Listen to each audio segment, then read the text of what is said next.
നമസ്കാരം.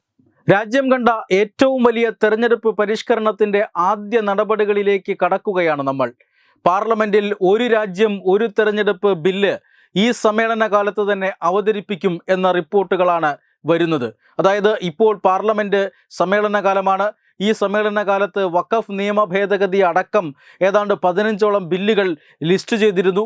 പക്ഷേ വഖഫ് നിയമ ഭേദഗതി JPC റിപ്പോർട്ടിന് കാലതാമസം വരുന്നതിനാൽ വഖഫ് നിയമ ഭേദഗതി ഒരുപക്ഷെ അടുത്ത പാർലമെന്റ് സമ്മേളനത്തിൽ പരിഗണിക്കാനുള്ള സാധ്യതയുണ്ട്. പക്ഷേ രാജ്യത്ത് ഏറെ ഇതിനോടകം തന്നെ ചർച്ചാ വിഷയമായിട്ടുള്ള, രാജ്യം കാത്തിരിക്കുന്ന ഒരു തെരഞ്ഞെടുപ്പ് പരിഷ്കാരമായ ഒരു രാജ്യം ഒരു തെരഞ്ഞെടുപ്പ് ബില്ല് അത് ഈ പാർലമെന്റ് സമ്മേളനത്തിൽ തന്നെ വരും ദിവസങ്ങളിൽ എത്താൻ സാധ്യതയുണ്ട് ലോക്സഭയിൽ എന്ന വിവരമാണ് ഇപ്പോൾ പുറത്തു വരുന്നത്.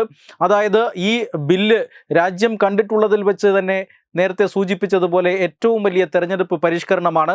പ്രധാനമന്ത്രി നരേന്ദ്രമോദിയാണ് ഇങ്ങനെയൊരു സങ്കല്പം രാജ്യത്തിൻ്റെ മുൻപാകെ വച്ചത്. ഈ പരിഷ്കരണം രാജ്യത്തിന് വേണ്ടി ധാരാളം ഗുണപരമായ മാറ്റങ്ങൾ കൊണ്ടുവരുന്ന ഒരു പരിഷ്കരണമാണ്. അതായത് ഈ രാജ്യത്തെ നിയമസഭ, സംസ്ഥാന നിയമസഭകളിലേക്ക്, തദ്ദേശ സ്വയംഭരണ സ്ഥാപനങ്ങളിലേക്ക്, ലോക്സഭയിലേക്ക് എന്നിങ്ങനെ നിരവധി തിരഞ്ഞെടുപ്പുകൾ വർഷം മുഴുവനും നടന്നുകൊണ്ടിരിക്കുകയാണ്. തീർച്ചയായും ഈ തിരഞ്ഞെടുപ്പുകൾക്കെല്ലാം വലിയ ചിലവുകൾ വരുന്നുണ്ട്. മാത്രമല്ല ഈ തിരഞ്ഞെടുപ്പുകൾ നടക്കുന്ന സമയത്തെല്ലാം പെരുമാറ്റച്ചട്ടം നിലവിൽ വരുന്ന സാഹചര്യമുണ്ട്. ഇത് രാജ്യത്തിൻ്റെ വികസനത്തിനായി സർക്കാരുകൾക്ക് പല പദ്ധതികളും പ്രഖ്യാപിക്കാൻ തടസ്സമായി വരുന്നുണ്ട്. ഇത് രാജ്യത്തിൻ്റെ വികസനത്തെ പിന്നോട്ട് വലിക്കുന്നുണ്ട്. അതുകൊണ്ട് തന്നെ ഈ തെരഞ്ഞെടുപ്പെല്ലാം ഒറ്റ തെരഞ്ഞെടുപ്പാക്കി മാറ്റുക എന്ന ഒരു സങ്കല്പത്തിലേക്ക് വന്നാൽ തെരഞ്ഞെടുപ്പ് ചെലവ് ചുരുക്കലടക്കം ഈ പെരുമാറ്റ ചട്ടവുമായി ബന്ധപ്പെട്ട ചില നിയന്ത്രണങ്ങളടക്കം അത് ഒരു ചുരുങ്ങിയ കാലത്തേക്ക് മാറ്റാൻ സാധിക്കും.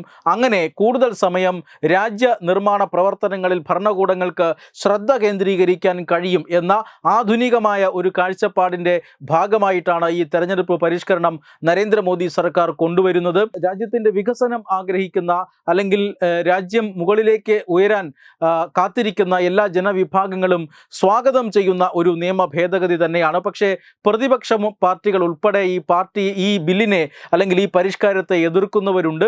അതുകൊണ്ട് തന്നെ ഇത് ധാരാളം നിയമ ഭേദഗതികൾ, ധാരാളം ഇതുവരെ നടന്നു വന്നിട്ടുള്ള തെരഞ്ഞെടുപ്പ് പ്രക്രിയകൾ, ഇതിലൊക്കെ വലിയ മാറ്റം ആവശ്യമുള്ള ഒരു ബില്ല് തന്നെയാണ്.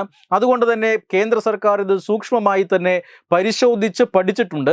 മുൻ രാഷ്ട്രപതിയായ രാംനാഥ് കോവിന്ദിനെ ഈ വിഷയത്തിൻ്റെ പ്രായോഗികതയെക്കുറിച്ച് പഠിക്കാൻ ഒരു കമ്മിറ്റിയെ നിയോഗിച്ച ശേഷം അതിൻ്റെ തലവനായി നിയോഗിച്ചിരുന്നു. രാംനാഥ് കോവിന്ദ് കമ്മിറ്റി റിപ്പോർട്ട് സർക്കാരിന് ഏതാനും ആഴ്ചകൾക്ക് മുമ്പാണ് റിപ്പോർട്ട് സമർപ്പിച്ചത്. ആ റിപ്പോർട്ട് കഴിഞ്ഞ ദിവസം കേന്ദ്ര മന്ത്രിസഭ അംഗീകരിച്ചിരുന്നു. ഇനിയിപ്പോൾ ലോക്സഭയിൽ അത് അവതരിപ്പിക്കുന്നതിന് തടസ്സമില്ല എന്നാണ് സർക്കാർ വൃത്തങ്ങൾ സൂചിപ്പിക്കുന്നത്. അതുകൊണ്ട് തന്നെ വരും ദിവസങ്ങളിൽ ഒരു രാജ്യം ഒരു തെരഞ്ഞെടുപ്പ് എന്ന ബില്ല് പാർലമെന്റിന്റെ അല്ലെങ്കിൽ ലോക്സഭയുടെ പരിഗണനയ്ക്കായി വരും. ഈ വഖഫ് നിയമ ഭേദഗതി ബില്ല് പരിഗണനയ്ക്ക് വന്നതുപോലെ തന്നെ ഇത് ജോയിന്റ് പാർലമെന്ററി കമ്മിറ്റിക്ക് വിശദമായ ചർച്ചകൾക്കായി ഈ ബില്ല് വിടാനാണ് സാധ്യത. അങ്ങനെയായാൽ തീർച്ചയായും അത് രാജ്യം മുഴുവൻ ചർച്ച ചെയ്യപ്പെടും എന്നുറപ്പാണ്. വഖഫ് നിയമ ഭേദഗതിയുമായി ബന്ധപ്പെട്ട വിഷയങ്ങൾ രാജ്യം മുഴുവൻ നേരത്തെ ചർച്ചയായിട്ടുണ്ട്. വഖഫ് നിയമം ഭേദഗതി ചെയ്യേണ്ടതിൻ്റെ ആവശ്യകത, വഖഫ് എന്ന കരി നിയമത്തിൻ്റെ ആകുലതകൾ അത് അനുഭവിക്കുന്ന ജനക്കൂട്ടം, ഇതിനെല്ലാം തിരിച്ചറിയാനും ഇതെല്ലാം വലിയ രീതിയിൽ ചർച്ചയാകാനും ഈ JPCക്ക് വിട്ട നടപടി കൊണ്ട് സാധിച്ചിരുന്നു. അതുപോലെ തന്നെ രാജ്യം കണ്ട ഏറ്റവും വലിയ തെരഞ്ഞെടുപ്പ് പരിഷ്കരണമായ ഒരു രാജ്യം ഒരു തെരഞ്ഞെടുപ്പ്, പ്രതിപക്ഷ പാർട്ടികൾ ഉൾപ്പെടെ ഒട്ടേറെ രാഷ്ട്രീയ പാർട്ടികൾ എതിർപ്പുന്നയിക്കുന്ന ഈ ബില്ല് തീർച്ചയായും ലോക്സഭയിൽ അവതരിപ്പിച്ചതിന് ശേഷം പാർലമെന്റിന്റെ സംയുക്ത സമിതിക്ക് വിടാൻ തന്നെയാണ് കേന്ദ്ര സർക്കാർ എടുത്തിരിക്കുന്ന തീരുമാനം. Web desk Tatwamayi news. Powered by Jyothis, realising your dream home. Our ongoing luxury apartments projects are Crown near Karivattam, The Square near UST Global, White Manor near Attigal Ambalathara, and Evergreens Luxury Villas near Tirumala.